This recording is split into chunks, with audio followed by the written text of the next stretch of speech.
Prajagalam వినిపించేందుకు press club కార్యాలయం ఎంతో అవసరమని డాక్యుమెంట్స్ అసోసియేషన్ నగర అధ్యక్షులు చందు తెలిపారు. ఆయన ప్రెస్ క్లబ్ కార్యాలయానికి వచ్చి 12 కుర్చీలను అందించారు. ఈ సందర్భంగా మాట్లాడుతూ ప్రజల అవసరాలను గుర్తించి ప్రెస్ క్లబ్ ఏర్పాటునకు కృషి చేసిన అధ్యక్షులు సత్యనారాయణ గుప్తను అభినందించారు. కర్నూలు నగరంలో ప్రజా సంఘాలు, వివిధ రాజకీయ పార్టీ నాయకులు, వివిధ వర్గాల వారు తమ సమస్యలను ప్రభుత్వానికి చెప్పుకునేందుకు వేదిక లేకపోవడం బాధాకరమైన విషయమన్నారు.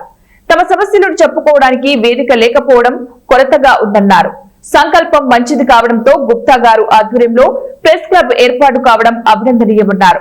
కర్నూలులో ప్రెస్ క్లబ్ లో సౌకర్యాలలో భాగంగా తన వంతు సహాయం అందిస్తున్నామన్నారు.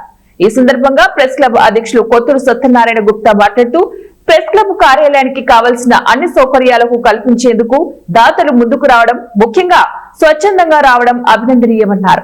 ఎన్ని అవాంతరాలు వచ్చినా కూడా ఇబ్బందులు ఉన్నా ప్రెస్ క్లబ్ ను ఉన్నత స్థాయిలో ఏర్పాటు చేసే లక్ష్యం దీక్షగా ముందుకు వెళ్తామన్నారు. ఇందుకు ప్రభుత్వ, జిల్లా ఉన్నతాధికారుల సహకారం ఎంతో అవసరమన్నారు. ఈ సమావేశంలో సీనియర్ ఫోటోగ్రాఫర్ కరణ్, పాత్రికేయుడు చంద్రశేఖర్ పాల్గొన్నారు.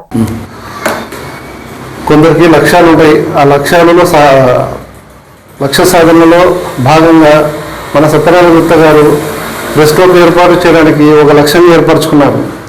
ప్రజలకు ఎన్నో సమస్యలు ఉన్నాయి, చెప్పుకోవడానికి వేదిక అనేది లేదు. ఒక ప్రెస్ క్లబ్ ఏర్పాటు చేసి ప్రజల గొంతుకను ప్రపంచానికి చాటి చెప్పాలన్న ఆలోచనతో ఈ ప్రెస్ క్లబ్ ఏర్పాటు చేశారు.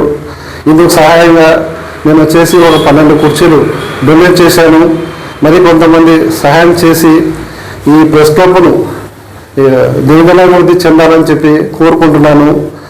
ఈ అవకాశం ఇచ్చిన సత్యనారాయణ గుప్తాకు, మీడియా మిత్రులకు ధన్యవాదాలు తెలియజేస్తూ సెలవు తీసుకుంటున్నాను. ప్రతి ఒక్కరికి కూడా లక్ష్యం అనేది ఉంటుంది. లక్ష్యం ఉన్నా సహకరించే వాళ్ళు లేకపోతే ఇబ్బంది అవుతుంది. నిత్యము అవమానిస్తూ చేత కాదు ఇంకో హీనంగా మాట్లాడుతున్న వాళ్ళు ఎంతోమంది ఉంటారు. అయితే అవతల వారికి అలా మాట్లాడుతున్న తరుణంలో ఎదుటివాడు కూడా మామూలే సమాజంలో ఇటువంటివి అని అనుకుని ఒక అడుగు ముందుకు వేసి ప్రెస్ క్లబ్ కర్నూలు ఏర్పాటు చేయడం జరిగింది. 5 దశాబ్దాలుగా కర్నూలులో ప్రెస్ క్లబ్ లేదు.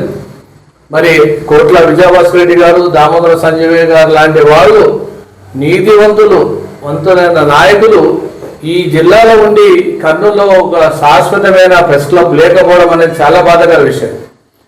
కాబట్టి నేను ఎన్నో యూనియన్లో ఉన్నప్పటికీ ఆ యూనియన్ చెప్పిన విధానాలకు ఉండాల్సి వచ్చింది. అయితే ఇప్పుడు నేను అన్ని యూనియన్ నుంచి వర్క్ చేశాను, ఇప్పుడు బయటపడ్డాను. ఇప్పుడు ఏ యూనియన్ సంబంధం లేకుండా అన్ని యూనియన్లు కలుపుతూ ఒక ప్రెస్ క్లబ్ కర్నూలు ఏర్పాటు చేయడం జరిగింది.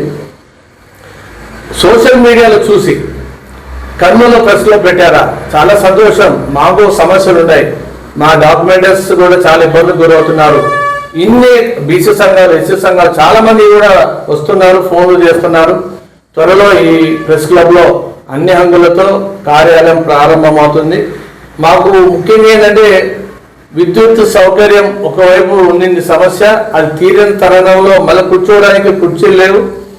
మన అడ్వకేట్ లక్ష్మీనారాయణ పాత్రికేయుడు, ఆయన కూడా కుర్చీలు ఇవ్వడం జరిగింది. ఇప్పుడు చంద్రు గారు స్వయంగా ఆయనే ఫోన్ చేసి ప్రెస్ క్లబ్ నా వంతుగా నేను మీకు